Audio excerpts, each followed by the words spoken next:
오늘 하나님께서 우리에게 주시는 말씀은 민수기 31장 13절에서 24절입니다. 민수기 31장 13절에서 24절 찾으셔서 함께 교독하겠습니다. 제가 먼저 13절 봉독합니다.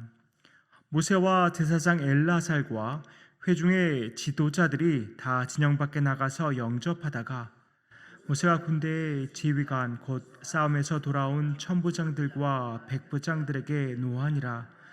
모세가 그들에게 이르되 너희가 여자들을 다 살려두었느냐? 보라, 이들이 발람의 꾀를 따라 이스라엘 자손을 부올의 사건에서 여호와 앞에 범죄하게 하여 여호와의 회중 가운데에 연병에 일어나게 하였느니라. 그러므로 아이들 중에서 남자는 다 죽이고 남자와 동침하여 사내를 아는 여자도 다 죽이고 남자와 동침하지 아니하여 사내를 알지 못하는 여자들은 다 너희를 위하여 살려둘 것이니라. 너희는 이르 동안 진영 밖에 주둔하라. 누구든지 살인자나 죽임을 당한 사체를 만진 자는 셋째 날과 일곱째 날에 몸을 깨끗하게 하고 너희의 포로도 깨끗하게 할 것이며 모든 흙과 가죽으로 만든 모든 것과 염소털로 만든 모든 것과 나무로 만든 모든 것을 다 깨끗하게 할지니라. 제사장 엘라살이 싸움에 나갔던 군인들에게 이르되 이는 여호와께서 모세에게 명령하신 율법이니라. 금, 은, 동, 철과 주석과 납 등의 불에 견딜 만한 모든 물건은 불을 지나게 하라. 그리하면 깨끗하려니와 다만 정결하게 하는 물로 그것을 깨끗하게 할 것이며 불에 견디지 못할 모든 것은 물을 지나게 할 것이니라. 너희는 일곱째 날에 옷을 빨아서 깨끗하게 한 후에 진영에 들어올지니라. 아멘. 어제 본문에서는 하나님의 명령에 따라 이스라엘 백성이 미디안과 전쟁을 치르고 완전한 승리를 거두게 되는 장면을 보았습니다. 전쟁에 승리했기 때문에 아무래도 기세등등하게 복귀하지 않았겠습니까?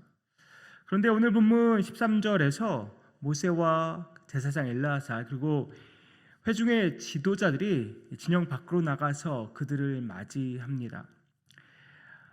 진영에 남아있던 사람들의 어떻게 보면 그런 박수갈채와 칭찬을 기대하면서 그 군대가 복귀하였을 것 같은데 그 군대를 향해서 모세가 무슨 말을 합니까? 특별히 군대를 이끌었던 지휘관들, 백부장들, 천부장들에게 모세는 질책하는 말을 합니다. 오늘 15절 말씀 이렇게 말합니다. 모세가 그들에게 이르되 너희가 여자들을 다 살려두었느냐? 신명기 20장 14절 이후의 말씀을 보면 전쟁 수칙에 관한 것들을 법으로 정해놓은 것을 볼 수 있습니다. 그 구절들에 의하면 가나안 족속들이 아닐 경우는 여자들과 아이들, 유아들, 가축들과 성읍 가운데 있는 모든 것을 탈취물로 할 수 있습니다. 그러나 가나안 족속의 경우는 모든 것을 진멸해야만 합니다. 그러면 미디안은 어떻습니까? 미디안은 근데 가나안 족속이 아닙니다. 그렇다면 여인들을 살려두는 것이 맞는 것인데 모세는 왜 이 군대 지휘관들에게 지금 화를 내고 있는 것일까요? 그 이유가 무엇일까요? 오늘 본문 16절 말씀 제가 세 번역으로 읽어드립니다.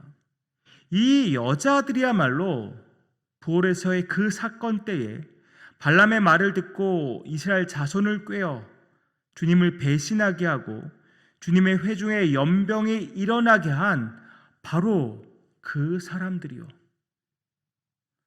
민수기 25장의 사건 다 기억하시죠? 이스라엘 백성들이 모압 여인들과 더불어 그리고 미디안 여인들의 유혹에 빠져서 음행을 저지르며 우상 숭배를 하게 됐다가 연병으로 무려 2만 4천 명이 죽는 끔찍한 사건이 일어났었습니다. 그 원인을 제공한 것이 누구입니까?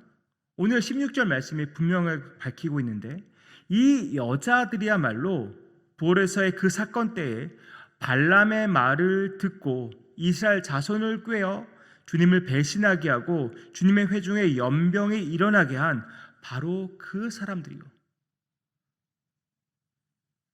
바로 이 여자들 때문에 유혹에 빠지고 또 여호와의 진노의 심판을 받게 된 것입니다. 그런데도 이 여자들을 살려두었기 때문에 모세가 그들에게 화를 내고 있는 것입니다. 우리는 이 전쟁의 정체성을 알 필요가 있습니다. 이 전쟁은 영토 확장을 위한 전쟁이 아닙니다. 어제 본문 31장 2절과 3절을 보면 하나님께서 이렇게 말씀하십니다. 이스라엘 자손의 원수를 미디안에게 갚으라. 그리고 미디안을 치러 보내어 여호와 원수를 갚되. 여기서 원수를 갚으라는 것은 단순히 인간적인 보복을 하라는 말이 아닙니다. 그들로 인해서 하나님의 거룩함과 공의가 침해되었습니다.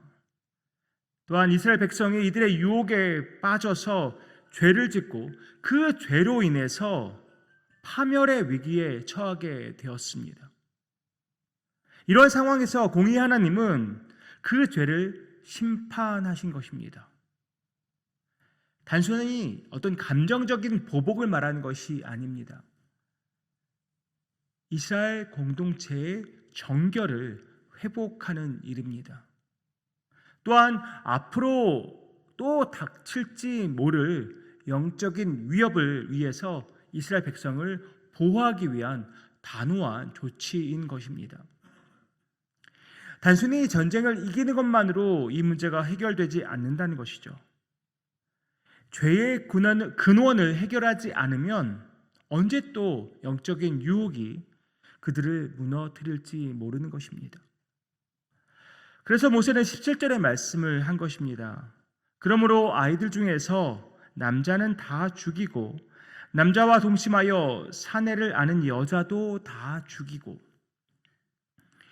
아마도 그 남자 아이들은 커서 이스라엘 안에서 반기를 들고 반란을 일으킬 소지가 있기 때문에 다 죽이게 한 것이고, 또한 남자와 동침하여 사내를 아는 여자들, 사실 그들 전부가 부올해서 음행을 저지르고 이스라엘 백성을 유혹했다라고 말할 수는 없지만 어떤 사람이 그런 사람이고 어떤 사람이 그런 사람이 아닌지를 구별할 수 없기 때문에 모두 죽이게 한 것입니다. 사실 지금의 윤리 기준으로 보면 이러한 일들은 참 받아들이기가 어렵고 이해하기도 쉽지 않습니다. 그러나 우리가 여기서 집중해야 할 부분은 하나님은 죄의 문제를 결코 가벼이 보시지 않는다는 것입니다. 그리고 죄악과 그 유혹의 요소들을 철저하게 제거하게 하신 이유는 그만큼 우리 인간들이 너무나 연약하기 때문입니다. 우리가 생각하고 상상하는 것보다 죄와 유혹의 힘은 무지무지 큽니다. 별거 아닌 것처럼 보이는 것도 우리의 생각과 우리의 삶을 망치기에 충분한 것이 될 때가 너무나도 많습니다. 별거 아닌 것에 타협을 하고 나면 나중에는 우리가 감당할 수 없을 만큼 큰 죄악들로 커지는 것을 보게 됩니다. 그래서 하나님은 모세를 통해서 미디안과 전쟁을 치르게 하신 것입니다. 그리고 모세를 통해서 죄의 근원을 온전히 완전히 제거하도록 하신 것입니다. 왜냐하면 인간의 악함과 인간의 연약함을 너무나 잘 알고 계시기 때문입니다. 오늘 본문 19절 이하를 보면 전쟁에 나갔던 군인들을 바로 진영 안으로 들여보내지 않습니다. 진영 밖에서 일주일간 정결 의식을 행하게 합니다. 민수기 19장에서 이미 시체를 만진 자 또 함께 있었던 자들에게 행했던 정결 의식이 오늘도 이렇게 생각이 나는데요. 군인 당사자들도 그리고 포로들도 정결케 해야 합니다. 그들이 소지하고 있던 모든 물건도 정결케 해야 합니다. 불을 지나는 것들은 불을 지나게 하고, 또 불을 지나게 할 수 없는 것들은 물로 정결케 해야 합니다. 그리고 일곱째 날에는 다시 옷을 빨고 정결한 몸으로 진영 안으로 들어올 수 있습니다. 왜 이렇게 복잡한 절차를 거쳐서 진영 안으로 들어오게 했을까요? 이것도 남아들을 죽이고 또 남자와 동침한 여자들을 죽이게 한 것과 같은 맥락에서 우리가 생각해 볼 수 있을 것 같습니다. 하나님은 거룩하신 분이십니다. 하나님은 죄를 혐오하시고 온갖 더러운 것들과 함께 하실 수 없는 분입니다. 이러한 모든 의식들을 통해서 이스라엘 백성들은 하나님의 거룩함과 또 죄를 혐오하시는 그 하나님의 성품을 다시 한번 깨닫게 되는 것입니다. 다시 한번 상기하게 되는 것입니다. 정결하지 않고서는 결코 하나님 앞으로 나아갈 수 없음을 다시 한번 분명하게 알게 되는 것입니다. 이것을 통해서 죄를 심판하시고 죄의 요소들을 철저하게 진멸하게 원하시는 하나님의 마음, 그 마음을 이해하게 되는 것이죠. 이렇게 죄를 미워하시는 하나님, 죄를 심판하시는 공의의 하나님, 이 거룩한 하나님이 비단 이스라엘만의 하나님이 아니십니다. 이 거룩한 하나님, 이 공의의 하나님은 우리의 하나님이시며 또 모든 인류의 하나님이십니다. 그렇다면 하나님께서 죄인인 우리를 위해서 하신 일이 무엇입니까? 하나님의 거룩하심을 나타내시고 죄를 심판하기 위해서 독생자 예수 그리스도를 이 땅에 보내셨습니다. 그리고 인간의 죄의 문제를 해결하기 위해서 십자가에서 예수 그리스도를 죽게 하셨습니다. 온전한 공의를 하나님은 실천하신 것입니다. 무엇 때문에, 왜 그렇게 하신 것입니까? 죄로 인해 끊어진 하나님과 우리와의 관계를 회복하기 위해서 하나님은 예수 그리스도를 십자가에서 피 흘려 죽게 하신 것입니다. 구약의 어떤 제사도 어떤 정결 의식도 죄의 문제를 완벽하게 해결하지는 못했습니다. 하지만 예수 그리스도는 십자가에서 자기를 들이심으로 단번에 그리고 영원토록 우리 인간의 죄의 문제를 해결하셨습니다. 그러면 예수 그리스도를 통해서 또 예수 그리스도 안에서 죄의 문제를 해결받은 우리, 정결케 된 우리 어떻게 살아야 하겠습니까? 주님이 다시 오시는 그날까지 사탄 마귀는 우리를 넘어뜨리려고 계속해서 우리를 유혹할 것입니다. 그리고 때때로 또 위협할 것입니다. 그래서 우리는 날마다 정신을 바짝 차리고 살아갈 수밖에 없습니다. 이 정도쯤이야 괜찮겠지. 그냥 넘기면 안 된다는 말입니다. 별거 아닌 것처럼 보이는 것을 타협하기 시작하면 나중에는 걷잡을 수 없습니다. 주님의 진리의 말씀 안에서 우리는 분별력을 가지고 살아야 합니다. 하나님의 말씀이 기준입니다. 세상의 기준도 아니고 내 생각과 내 지식과 내 경험도 기준이 아닙니다. 오직 하나님의 말씀만이 우리 삶의 기준이 되는 것입니다. 물론 우리 넘어질 수 있습니다. 때때로 죄를 짓습니다. 그때 우리가 잊지 말아야 하는 것은 이스라엘 백성들이 정결 의식을 행한 것처럼 우리도 주님 앞에 나아가서 우리의 모든 연약함과 죄를 다 고하고 회개해야 하는 것입니다. 예수님이 베드로에게 말씀하셨죠. 이미 목욕한 사람은 발만 씻으면 된다고. 이미 우리 주 안에서 목욕한 자들 아닙니까? 그럼 날마다 우리가 짓는 죄로 인해서 우리가 더럽혀졌을 때 주님 앞에 나아가 그 발을 씻는 회개의 일들을 날마다 함으로써 또한 우리 정결케 돼야 되지 않겠습니까?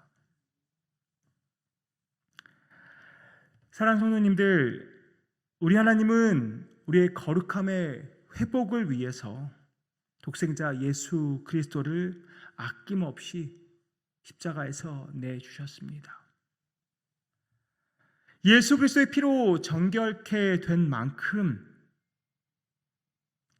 우리 거룩하신 하나님과의 그 친밀한 교제를 위해서 날마다 우리 자신을 점검하면서 살아야 하지 않겠습니까? 늘 기도와 말씀으로 깨어있고, 그래서 세상의 어떠한 유혹에도 쉽게 넘어가지 않는 저와 여러분 되기를 간절히 소망합니다. 기도로 깨어있을 때 하나님의 그 진리의 말씀을 굳건히 붙잡을 때 우리 사탄 마귀의 유혹에 넘어가지 않을 수 있습니다. 그렇게 나 자신을 살피고 늘 깨어있는 우리 모두 되기를 소망합니다. 혹여 넘어지더라도 죄에서 돌이켜 하나님 앞으로 나아가서 우리의 죄를 다 고하고 정결을 회복하는 저와 여러분 되기를 소망합니다. 그렇게 정결한 나 개인과 그리고 가정과 우리 뉴장 이 교회가 아름답게 정결을 회복하고 거룩함을 회복해 나가기를 주님의 이름으로 축복합니다. 기도하겠습니다. 아버지 하나님, 하나님은 거룩하신 분이십니다. 그 거룩하신 하나님께서 우리도 거룩하라고 말씀하십니다. 예수 그리스도의 피로 거룩하게 된 우리, 정결케 된 우리, 매일매일의 삶 속에 우리가 부주의하여서 또 사탄의 유혹에 쉽게 넘어가서 죄를 짓고 넘어지는 일들이 너무나 많은 것을 고백하게 됩니다. 아버지 하나님, 우리를 불쌍히 여겨 주시옵소서. 우리가 누구인지 다시 한번 깨닫게 하시고 하나님께서 우리를 위해서 무엇을 행하셨는지, 예수 그리스도께서 십자가에서 우리를 위해서 무엇을 행하셨는지 잊지 않는 우리 되기 원합니다. 아버지 하나님, 주 안에서 언제나 거룩함을 붙잡고 나간 우리 되기 원하고, 우리를 사랑하시고 또 우리에게 은혜 베푸시는 하나님을 의지하여서 또 주 앞에 나아가 우리의 죄를 다 고하고 정결을 회복하는 우리 모두 되기 원합니다. 그렇게 거룩한 삶, 정결한 삶을 살아가는 우리 모두 되기 원하오니 성령님 함께 하시고 도와주시옵소서. 이 모든 말씀 예수 그리스도의 이름으로 기도하옵나이다. 아멘.